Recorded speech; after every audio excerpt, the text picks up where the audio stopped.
원거리에서 탄핵 찬성 집회를 하면서 반대 집회가 열리는 학생들과 충돌이 있었습니다.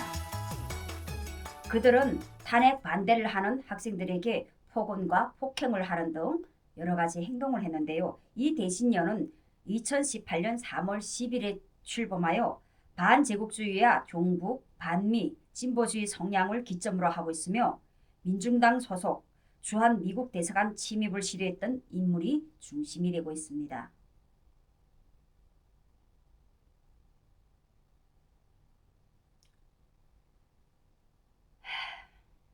자, 여러분 이 대진년에 대해서 제가 한번 설명을 하겠습니다. 이 대진년에 뒷배가 있었깁니다. 통진당 세력입니다. 지금은 경기 동부연합입니다. 여기에 제가 살던 김해에도 2018년 더불어민주당 의원들이 특히 김정호 의원들이 김정은의 방문을 환영한다는 현수막을 붙이고 또 이 단체들하고 거의 비슷한 시기에 만들어진 단체가 3개가 있습니다. 그것이 무엇이냐면요. 북한에서 2018년도에 민주노총에 지령을 내렸습니다. 김정은 위인맞이 한영당과 그와 유사한 단체 3개를 만들으라고. 그래서 그 지령에 따라서 단체가 만들어졌습니다. 자, 지금 대진년은 제2의 경기동부연합 이석기와 그리고 이정희의 존재를 인정을 하고 각 종북 단체들과 연합을 지금 하고 있습니다. 자기네들 모임에서 김정은 만세를 부르고 또 김정은에게 충성 맹세를 하고 이 조직은 각 지역마다 조직을 두고 있으며 대표자와 그리고 또 지하 조직을 지금 가지고 있습니다. 그리고 또 이 대진년은 윤기진이 이끄는 국민주권연대와도 연관이 있습니다. 자, 윤기진이 이끄는 국민주권연대가 무엇입니까?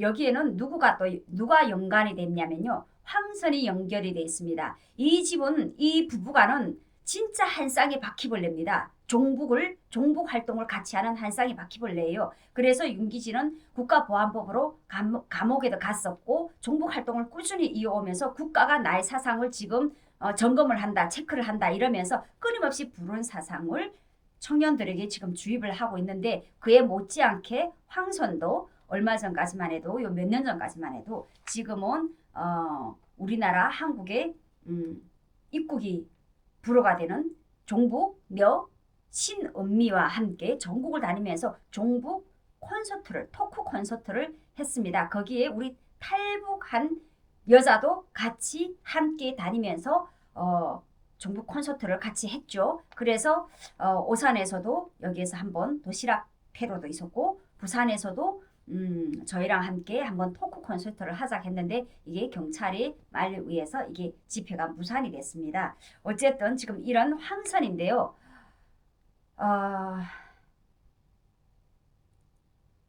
황선하게 되면 할 말이 많습니다. 황선이란 여자는요. 한국에 살고 있으면서 북한에 가서 원정 출산을 한 여자입니다. 북한에 어디 가서 원정 출산을 했냐면요. 평양 산원에 가서 했습니다. 평양 산원은 북한 주민들이 함부로 가서 아이를 낳을 수 있는 곳이 아닙니다. 북한 주민들의 출산이 얼마나 열악한지는 제가 한번 설명을 해드릴게요. 저는 북한에서 아가씨였기 때문에 출산을 할 일은 없었습니다. 그런데 제가 저희 언니가 출산을 하는 그 과정을 제가 겪었거든요.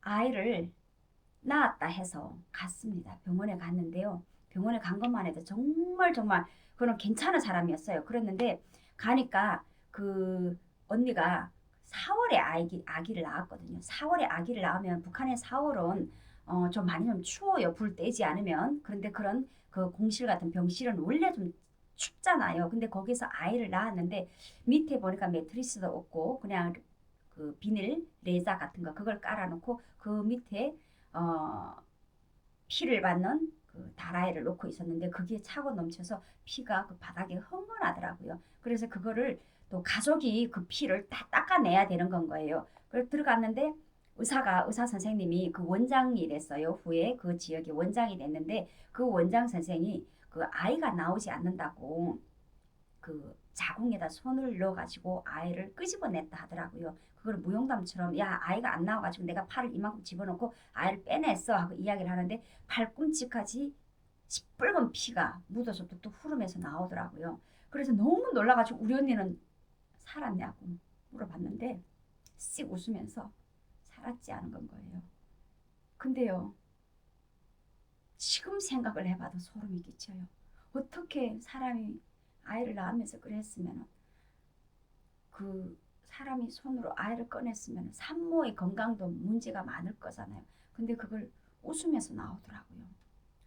그런데 평양산원에는 정말 아무나 갈 수도 없고 그리고 또 많은 여성들이 북한의 여성들이 집에서 아이를 낳거나 아니면 또 아이를 낳다가 그 북한은 옛날처럼 그런 게 있어요. 아이가 돌거나 태를 감으면 아이가 죽거나 어른이 죽는 건 거예요. 다리부터 나오면요. 아이를 그 자궁 안에서 각을 떠요. 각을 떠가지고 수술을 하다가 엄마가 살면 좋은데 죽는 경우가 많이 있어요. 그래서 우리 그 같이 농장 다니던 저보다 한 학년 아래인 그런 친구도 시집을 가서 아이를 낳다가 아이를 자궁에서 이렇게 각을 떴으나 엄마도 죽었다고 하더라고요. 참 그게 제가 두 번째 북송 갔을 때 들었던 이야기예요. 그때 저는 경악을 했습니다. 야, 어떻게 이렇게 미개한 나라가 있을까? 아직도 2000년이 지난 지금, 그때가 2003년이었어요. 2003년도인데 2003년도에 아직도 아이를 낳으면서 이렇게 미개하게 죽어가는 사람들이 북한에 있을까? 그런 생각을 했어요. 이들이 산원에 갈 수 있다면 죽었을까요? 이들은 왜 똑같은 북한 주민임에도 불구하고 왜 이들은 평양 주민만 산원에 가서 아이를 낳고 우리는 병원도 못 가고 또 심지어는 아이가 돌아앉으면 그걸 아이를 죽이면서까지도 이렇게 아이를 출산을 해야 되는 걸까요? 한 사람이 있었어요. 한 사람이 저기 아우지에서 살았는데 아우지에서 살면서 결혼을 했죠. 결혼을 해서 쌍둥이를 뱄어요. 쌍둥이를 뱄는데 이게 그 병원에서는 아이가 좀 유다르게 좀 배가 좀 컸나 보죠. 양수도 좀 많고 그래서 새 쌍둥이인 것 같다 해서 바로 중앙에 이걸 연락을 해서 평양에 가려면 빨간 증명서에 빨간 줄이 있어야만 간단 말이에요. 그래서 그걸 급하게 받았어요. 받아서 선생님하고 담당 그 선생하고 그때는 주어지거든요. 선생하고 이 언니하고 평양으로 갔어요. 그때는 자리 배석도 다 돼서 앉아서 편안하게 갔대요. 평양산원 가니까 그렇게 멋있고 우리우리하더라고. 언니가 지금도 감탄을 하는데 그 평양산원에 가서 초음파를 해보고 다시 정밀검사를 해보니까 아이가 셋이 아니고 둘이다. 근데 여러분 생각을 해보세요. 만약에 우리가 서울에 있는 괜찮은 병원에 가서 이게 아니다. 그래서 여기에서 아이가 출산을 어쨌든 출산은 해야 되는 몸이잖아요. 막달이에요. 막달이고 그러니까 완전 만삭이잖아요. 그러면 이 사람을 다시 보내겠습니까? 다시 오려면 또 몇 날 며칠 걸릴지 모르는 그런 어려운 길이에요. 평양에서 아우지까지 가려면 원래는 하루길이면 충분하지만 평양의 기차 시간에 따라 이게 몇 날 며칠이 될지 모른단 말이에요. 근데 두쌍둥이이기 때문에 너네 지역에 가서 아이를 낳으라고 내려보낸 건 거예요. 당일날에. 그냥 그 아이한테 줄 수 있는 베네쩌고리나 이 몇 개 이런 것들 소품들 이런 것들 몇 개를 그냥 딱 챙겨주면서 가라 이렇게 된 건 거예요. 오는데 자리를 갈 때는 자리표를 잡아줬는데 올 때는 자리도 없어서 고생하면서 왔다 하더라고요. 그게 북한의 현실입니다. 그게 북한이라고요. 그런데 남조선에서 황선이 남조선 혁명가라고 북한에 가서 원정 출산을 하고 온 거예요. 이게 북한 주민이라면 분노해야 되는 것이 아닙니까? 그리고 여러분 대진년 여러분 당신들 생각이 있는 것입니까? 탈북자들은 북한을 살아봤기 때문에 여기 와서 북한이 나쁘다. 북한이 이런 것 때문에 너희들 종북 활동을 하면 안 된다. 이야기를 하는 겁니다. 당신들 북한 살아봤어요? 안 살아봤잖아. 안 살아보고 지금 북한 찬양하고 추종하잖아. 니들은 머리가 대학 진보 연합이 아니고 대가리가 썩은 돼지년들이야. 어떻게 수많은 자국민들을 굶어 죽인 그 북한에 대해서 칭송하고 찬양을 하면 사상의 자유, 북한이라면 북한 정권이 집권을 하면 사상의 자유가 있을 줄 알아? 없어. 오직 김일성만 찬양하고 칭송을 해야 돼. 여러분 제가 아스팔트에서 2018년, 2019년, 2020년 아스팔트에서 싸웠습니다. 2명의 탈북자 청년을 강제 북송시키는 것에 분노를 해서 단식 투쟁도 했고요. 정부 총사 앞에서 김연철 그리고 국정원의 서훈 감옥 보내라고 이 책임자들 처벌하라고 우리 탈북 청년들하고 같이 함께 텐트 치고 많이 싸웠습니다. 몇 개월을 노상에서 아스팔트에서 싸웠는데요. 그때 참 기가 막힌 일들 많이 있었습니다. 우리가 밤중에까지 우리가 24시간을 텐트에 있거든요. 텐트에 있다 보니까 저는 제일 작은 앞에 텐트에 1인용 텐트에 있고 그리고 뒤에 우리 그 탈북 남성 2명이 항상 저를 보호해 주면서 뒤에 텐트 좀 큰 데 있었거든요. 그러면서 여기에서 우리 그 애국 시민들이 돌아가면서 또 와서 밤에 또 지켜주고 이렇게 했거든요. 있다 보니까 어떤 일들이 생기냐면요. 자기를 걷어달라고 오는 사람들 많아요. 청년들이요. 가출을 해서 부모님하고 싸워서 나왔다 하더라고요. 부모님하고 싸워서 나와서 우리가 하는 일에 자기네들이 열과 성을 다 할 테니까 자기네들 걷어달라 이렇게 이야기를 했습니다. 당연히 우리는 국민의 한 사람 한 사람의 역할을 중요시하고 가정을 존중하고 가정이 완벽하게 잘 서야만 사회가 존재하고 사회가 원만해야만 그 국가가 안전하다는 것이 우리에게는 이미 탑재가 되어 있는 건전한 사상을 가진 사람들이란 말이에요. 그래서 우리는 그런 친구들이 오게 되면 밥 한 끼씩 사서 먹입니다. 식당에 가서 밥을 먹이면서 그래도 부모님은 너를 사랑하고 어디서나 네가 나가서 밥 한 끼 제대로 못 먹을까 봐 걱정을 하실 거야. 그러니 마음을 풀고 집에 가서 다시 부모님하고 이야기를 해서 그리고 평생 살아온 부모님을 바꾸려 하지 말고 네가 한번 부모님을 맞춰보렴. 이렇게 이야기를 하고 보낸단 말이에요. 그런데 우리가 아닌 진보 단체에서도 건너편에서 텐트를 치고 자기네들도 천막을 우리는 그 1인용 텐트를 아주 초라한 1인용 텐트를 깔고 비닐방막으로 위를 씌우고 우리는 초라하게 싸움을 한단 말이에요. 그런데 민노총이나 이런 그 진보 단체들의 천막은 그냥 큰 천막이었어요. 큰 천막이 있는데 그런 천막은 누구도 건드리지를 못합니다. 경찰도 건드리지를 못했어요. 그러면 이 아이들이 어디로 가냐면 그런 곳에 가는 겁니다. 가면은 거기서는 뭐라 하겠어요? 아 그래? 니들이 우리를 위해서 목숨 걸 준비가 됐어? 물어본단 말이에요. 이 아이들이 우리한테 와서도 그 이야기를 했어요. 우리를 받아만 주면 무엇이든 다 하겠다 했거든. 무엇이든 다 하겠다고. 밤중에 그렇게 아스팔트에 나오는 애들이 너무 많아요. 그 아이들을 보수해서 받아주지 않으니까 가는 곳이 진보 성향으로 종북단체로 흘러들어가는 겁니다. 여러분 국민으로서의 의무를 다하지 않고 가족 구성원의 의무를 다하지 않고 그리고 부모와의 마찰이 생겼다고 집을 뛰쳐나오는 애들이 길거리에 나가서 그런 데를 찾아가서 종북 잡발 사상에 물들이면 이 아이들이 목숨을 걸고 미 대사관도 뛰어들어가고 그리고 현수막을 걸면서 김정은 위임하지 한영도 하고 그리고 미군 물러가라. 윤석열 타도하라. 이런 소리를 낼 수가 있는 거예요. 자기를 찾지 못하는 아이들에게 불온한 사상이 먼저 주입이 된다 이 말입니다. 우리 대개 보면 진보와 그 종북 성향을 가진 청년들이 막 울고짖으면서 소리치면서 연설을 하는 모습과 우리 보수 성향의 청년들이 연설하는 모습을 보면 너무 판이하게 갈라지지 않아요? 너무 예쁘고 우리 보수 성향의 친구들은 왜냐하면 사랑하는 방법을 알기 때문에요. 가족을 사랑하고 나를 사랑하고 국가를 사랑하고 이웃을 사랑하고 이것이 탑재가 됐기 때문에 우리는 모양이 아름답습니다. 그런데 항상 부모님에게 불만이 있고 사회에 불만이 있고 공짜를 좋아하고 나는 항상 사회적인 약자야. 불만을 가진 사람은 이목구비가 달라집니다. 이목구비가 괴물로 변형이 되는 건 거예요. 그렇게 변형이 된 얼굴을 가지고 북한의 사상을 알아서가 아니고 이렇게 경기 동부연합이나 이렇게 대진련 같은 이런 아이들에게서 김정은에 대한 체제에 대해서 안 좋은 거기 사회주의 사회가 되면은 너희들처럼 일 안 해도 너희들 같은 애들 일 안 해도 먹고 살게 해줘. 그리고 있는 자의 돈과 땅을 빼앗아서 니들이 가시면 돼. 여보세요. 대진년 여러분.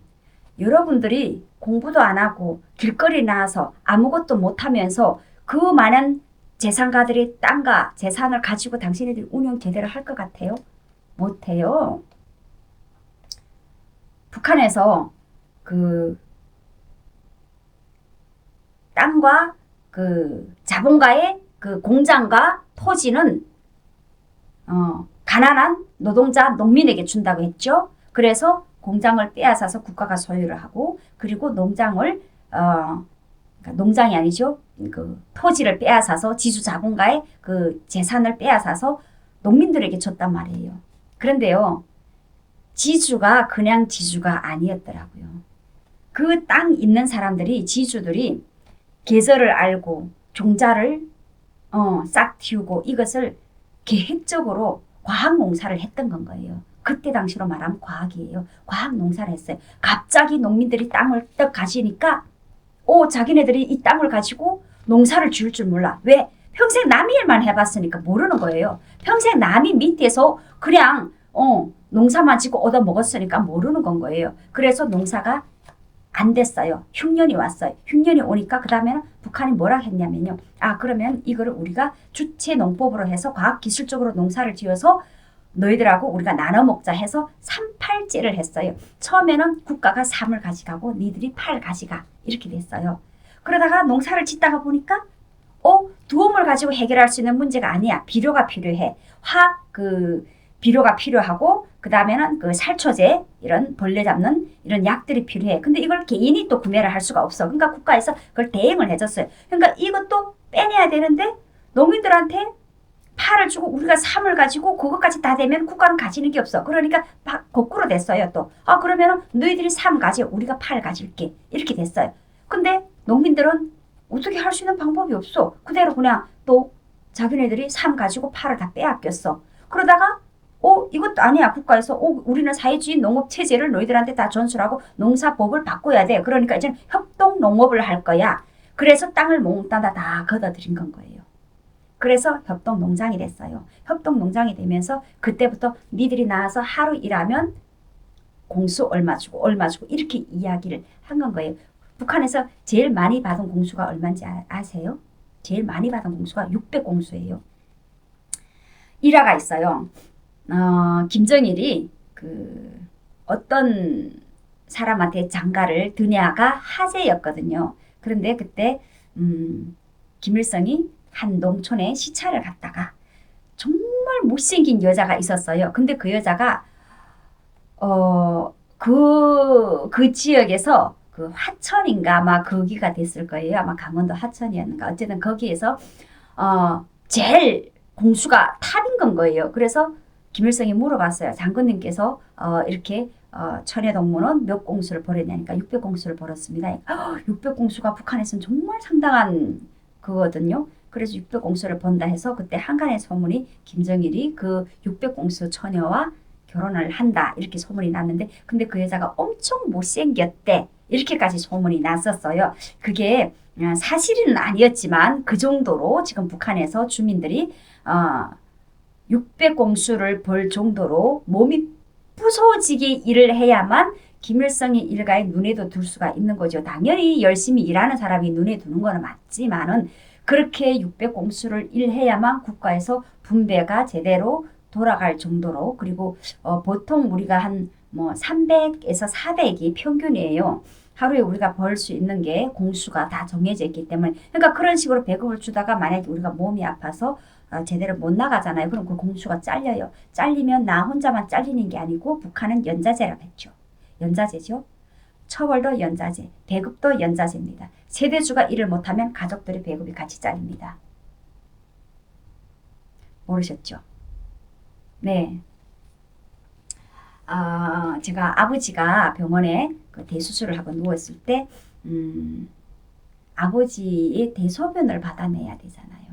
그래서 제가 한 2달 일을 못하고 병원에 입원을 했었어요. 입원을 했는데 이게 간호하는 사람에게는 진단서가 안 나와요. 북한은. 간호사한테는 그 간호해주는 간병인 진단서라는 게 없어요. 그러다 보니까 제가 농장에서 오빠가 그 좀 아프죠. 아버지가 아프죠. 제가 세대주예요. 소녀 가장인데 내가 2달 일을 못하니까 내 배급이 잘렸어요. 근데 내 배급만 잘리면 괜찮은데 오빠와 아버지 배급이 다 잘렸어요. 어떻게 먹고 살아요?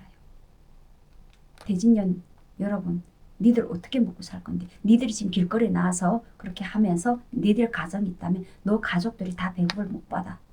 그런 북한을 아직도 따라갈래?